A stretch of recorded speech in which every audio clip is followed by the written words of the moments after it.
Ilulunsad po na libreng pamasahe para sa mga bumabiyaheng jeep sa Maynila, inaasahan pong makakatulong sa 100,000 pasahero.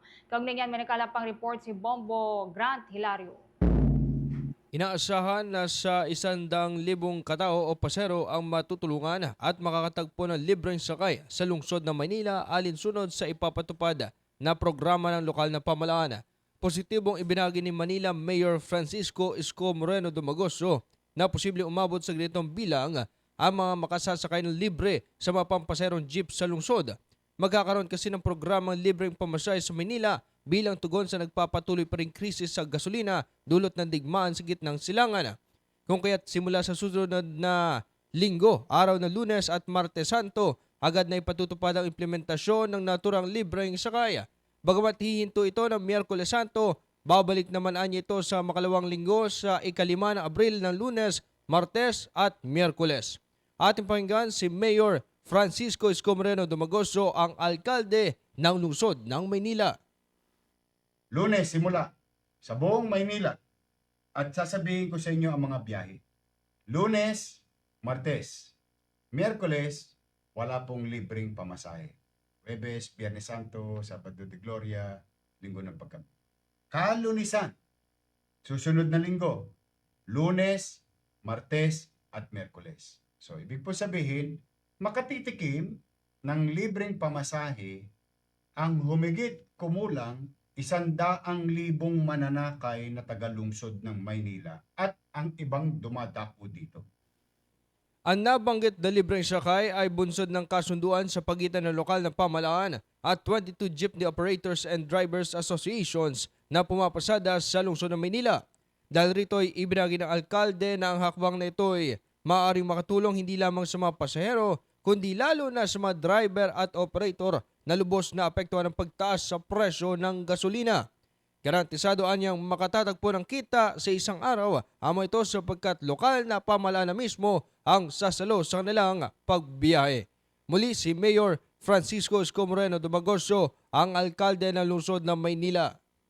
Easily, kung an average of 100 passenger daily, ang isang jeep at 1,000, that's 100,000. So, isang linggo, kahit papano'y konting ginhawa sa mga manggagawa, mag-aaral, magulang. Sa mga driver, may kapanatagan. May katiyakan, nakita.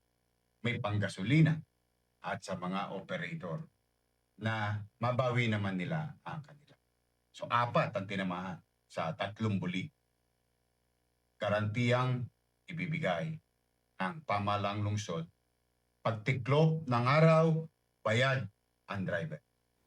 Instruksyon at paalala naman ni Mayor Isko sa publiko na tanging mga may tarpaulin ng libreng sakay lamang ang kalahok sa programa. Kapag ay mayroon nakalagay na libreng sakay, hindi na kailangan pang magbayad ng pasero ng pamasahe sa nasakyan jeep. Muli, may isa pa nating pakinggan si Mayor Isko Moreno Dumagoso, ang alkalde ng Maynila. O yung mga bagay na yan. Pangatlong tanong, Yorme, paano namin malalaman na yung jeep na yaon ay libre ang pamasahe? Ito po, may ilalagay po sa harapan ng jeep at mga bus nila. Ito po ang hanapin ninyo. Pag nakita nyo po ito, huwag po kayo magbayad. Hindi nyo po kailangan magbayad. Ayan po.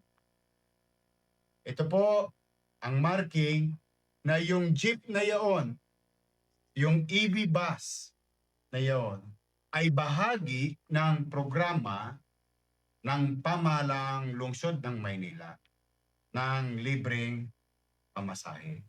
Yan ang tinig ni Mayor Francisco Isko Moreno Dumagoso. Nag-uulat live para sa Bombo Network News, ito si Bombo Grant Hilario, and this is Bombo Radio Philippines, the #1 and most trusted source of news and information.